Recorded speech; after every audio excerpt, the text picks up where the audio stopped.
Hi అండి, welcome to సుభాషిణీస్ kitchen.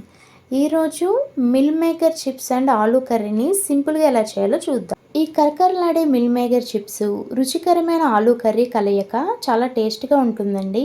ముందుగా ఒక కప్పు మిల్ మేకర్ చిప్స్లో వేడి నీళ్ళు వేసి నానబెట్టుకోవాలి. మసాలా కోసం ఒక టమాటా, 2 పచ్చిమిర్చి, ముందుగా నానబెట్టుకున్న 5-6 జీడిపప్పులు వేసి మెత్తగా మిక్సీ పెట్టుకోవాలి. ఇప్పుడు 2 టేబుల్ స్పూన్స్ వరకు ఆయిల్ వేసి ఆయిల్ కొంచెం హీట్ అయిన తర్వాత 1/2 టీ స్పూన్ జీలకర్ర, 1 కప్పు ఉల్లిపాయ ముక్కలు, 1 కప్పు ఆలు ముక్కలు వేసి కుక్ చేసుకోవాలి. ఇది కొంచెం ఫ్రై అయిన తర్వాత 1 టీ స్పూన్ అల్లం వెల్లుల్లి పేస్టు, చిటికెడు పసుపు, 1 టీ స్పూన్ కారం, 1 టీ స్పూన్ గరం మసాలా వేసి రుచికి సరిపడా ఉప్పు వేసి మంచిగా ఫ్రై చేసుకోవాలి.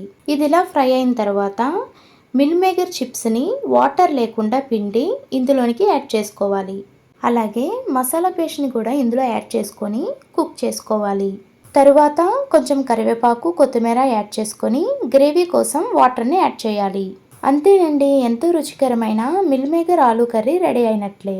ఈ మిల్ మేకర్ ఆలూ కర్రీ చపాతీల్లోకైనా, రైస్లోకైనా, రోటీల్లోకైనా చాలా బాగుంటుందండి. ఈ మిల్ మేకర్ ఆలూ కర్రీ మీరు కూడా ట్రై చేసి మీకు ఎలా కుదిరిందో మాకు కామెంట్లో తెలియజేయండి. మరిన్ని టేస్టీ వంటల కోసం సుభాషిణీస్ కిచెన్ని సబ్స్క్రైబ్ చేసుకోండి.